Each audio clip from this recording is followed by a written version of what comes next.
Okay, what's up everyone? Today I would like to discuss with you retopologizing in Zbrush. Okay, a lot of people have been asking for me to do a video like this, so this is a quick tip of how to retopologize your models in Zbrush. For this particular quick tip tutorial, I'm going to use an old model that I perhaps you might know, the Mac that I made for a Hardsurface tutorial.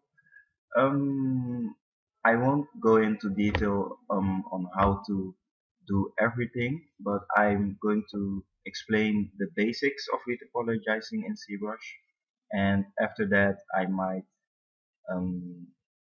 yeah, that's pretty much it. I think. As you can see, this one is already retopologized. Let me just render out a wireframe for a second.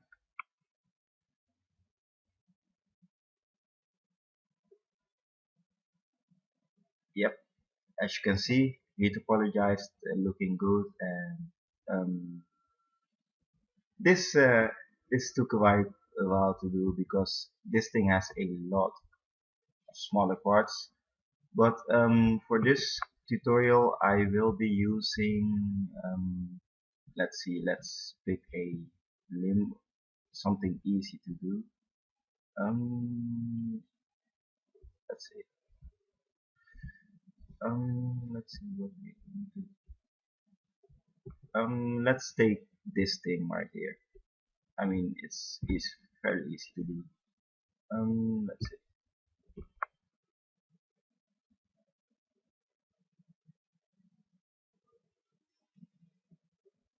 Okay.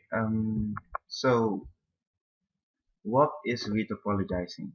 Well, retopologizing is something you would do when you want to create a game character.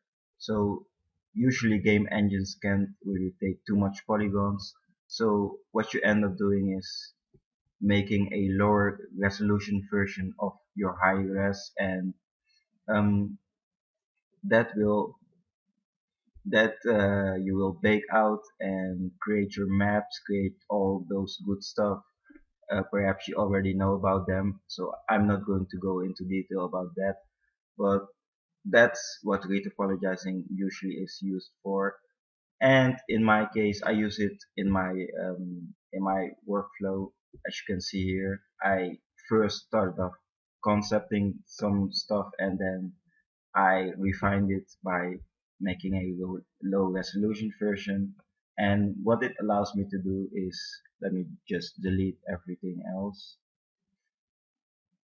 What it allows me to do is go up to a high subdivision level and keep a nice clean mesh, and I can always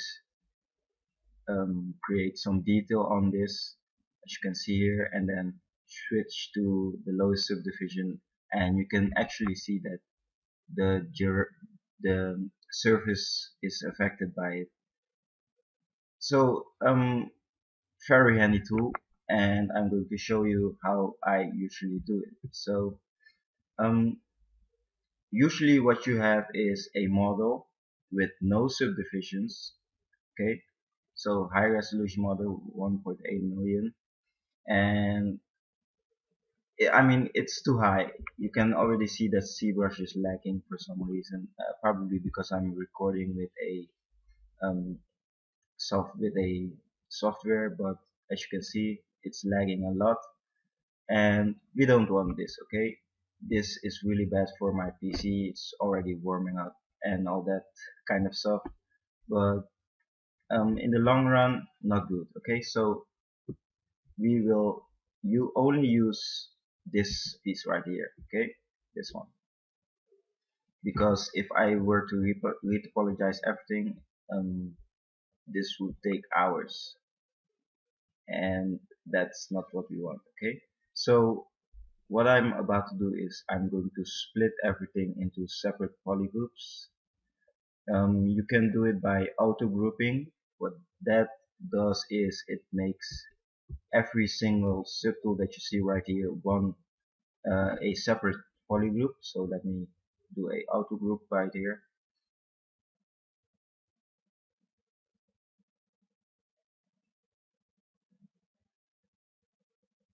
Give it a minute or two. And as you can see here, because it's so high, everything that you try to do takes longer. Okay. Um, Let me, perhaps I can stop this and then do it with my lowest subdivision levels. That would probably be the best thing. I don't have a beast of a PC, so you can see it's already lagging. But it's finally done. As you can see, everything has a different color. Um, Everything is separate polygroups, as you can see here. Even in symmetry, everything has a different color, so everything different polygroup. Okay, so what a separate polygroup allows me to do is, by holding Control Shift and then clicking on the subtool, you can hide the rest. And if you go into the geometry menu and then modify topology and delete hidden, you get rid of all the hidden subtools. Okay, so we're going to retopologize this thing right here. And because the purpose of this tutorial is to show you how to retopologize a dirty mesh, as it were. Okay, so this is, I mean, you can easily go into the DS Max and start deleting some of the loops, and it will turn out fine. But what if you don't have such clean topology? What you will, so for this purpose, I will Dynamesh it. And I mean, let's face it, this isn't something you can fix in VDS Max by deleting loops.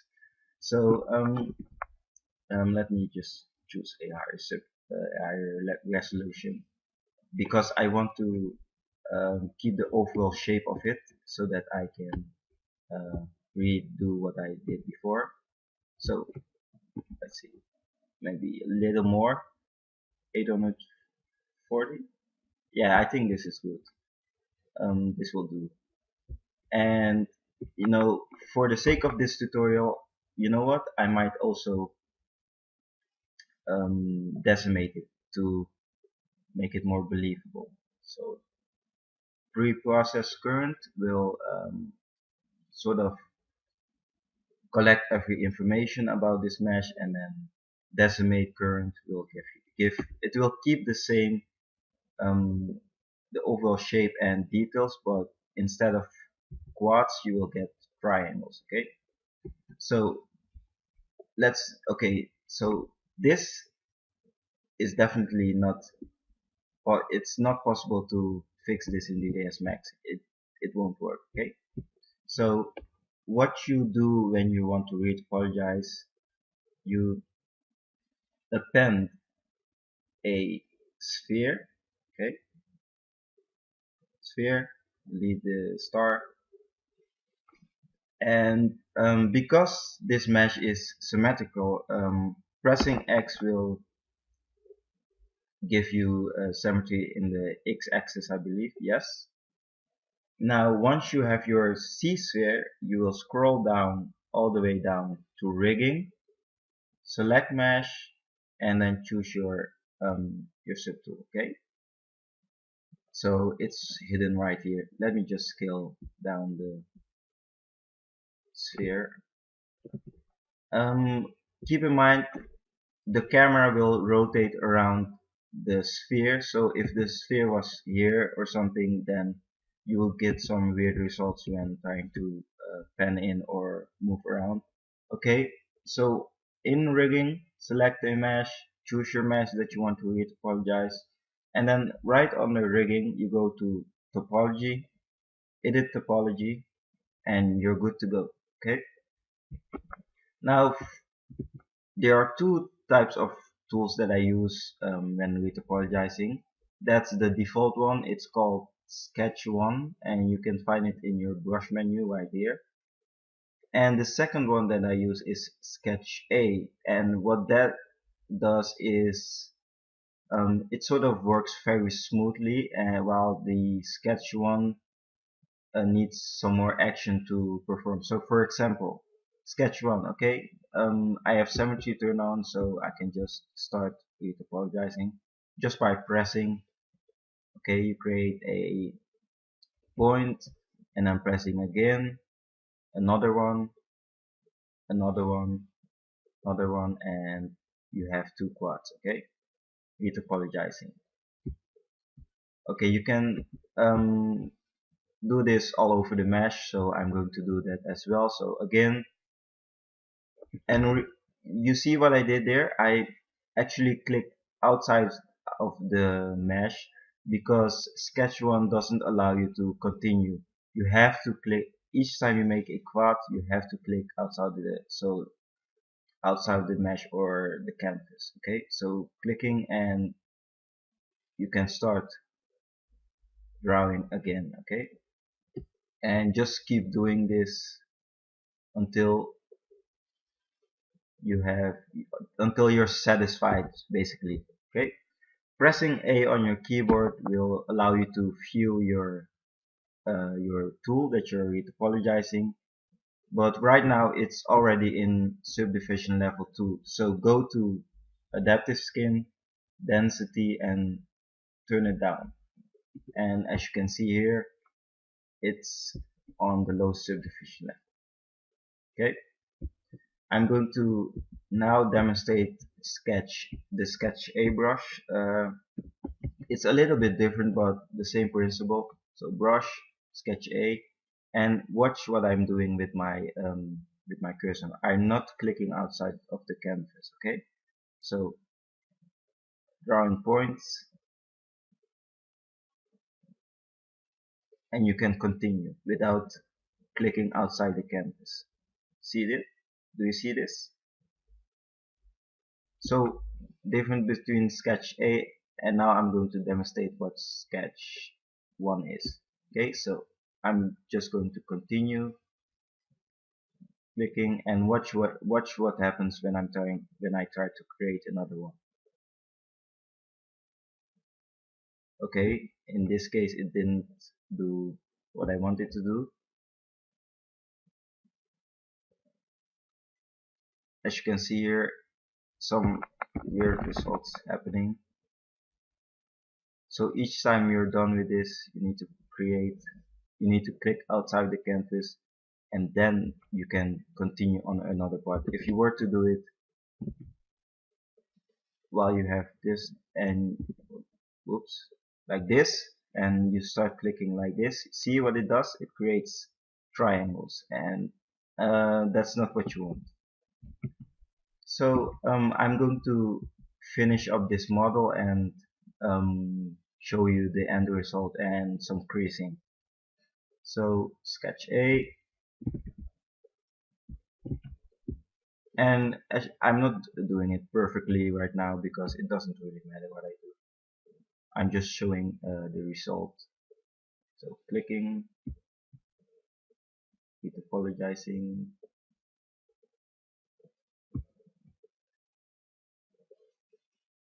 I'm not going to create the whole thing, or you know what? Let's create the whole thing. It doesn't matter, and it's very easy to do. Remember to keep it only to quads. So don't try n-gons or something like that. You will get some weird results. And I would recommend only creating quads. And if you have to create a triangle because that is working better for you, do it. But try to avoid using too much triangles. Okay. So as you can see here, I just recreated the mesh. Let me do this again. This, and because I'm used to the sketch one brush, I usually click outside the canvas, but there's really no need for it. But I still do it because I recently discovered the Sketch A brush. So fairly easy to do. And right here you can see that I created a endgun. Not a good idea, but for this tutorial it doesn't really matter because I'm going to sacrifice on triangle like this. Okay, let's finish this up, creating another quad here, right here,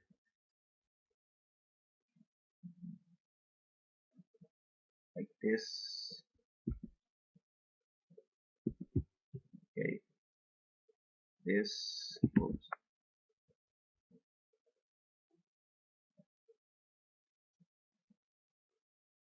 Okay,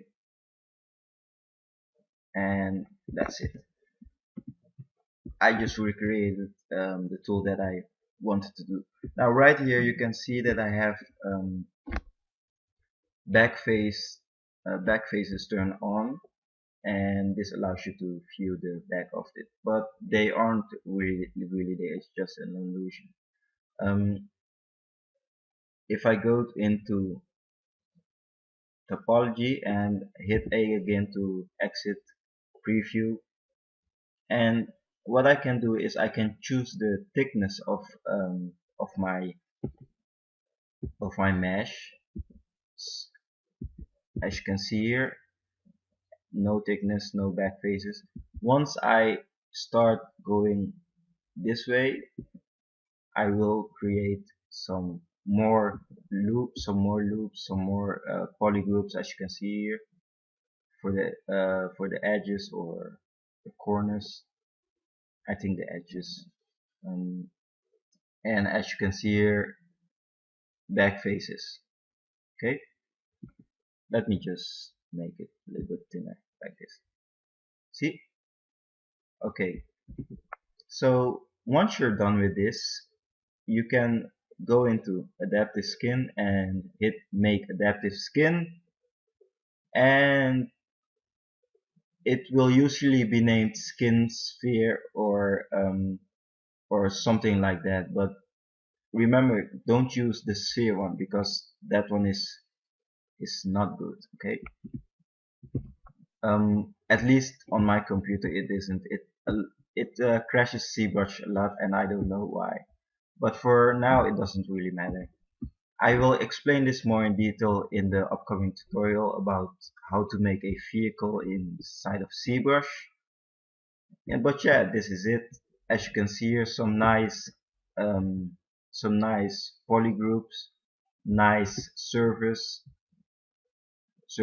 in comparison to this one. Okay, see the difference?